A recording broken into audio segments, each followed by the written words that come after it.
Edukačná úloha s abecedou trocha inak. Zdrobneniny.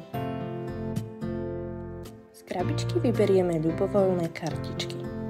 Úlohou dieťaťa je povedať alebo napísať zdrobneninu k ilustrácii, ktorá sa nachádza na kartičke. Napríklad cibuľka, anielik, motýlik, chobotnička, jahôdka.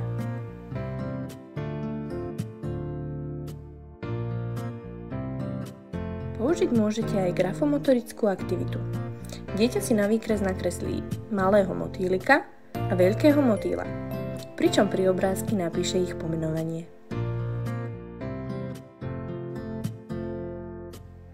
Táto edukačná úloha rozvíja aktívnu slovnú zásobu dieťaťa a dieťa sa zároveň učí si uvedomovať, že jedno slovo môže mať aj viacero tvarov.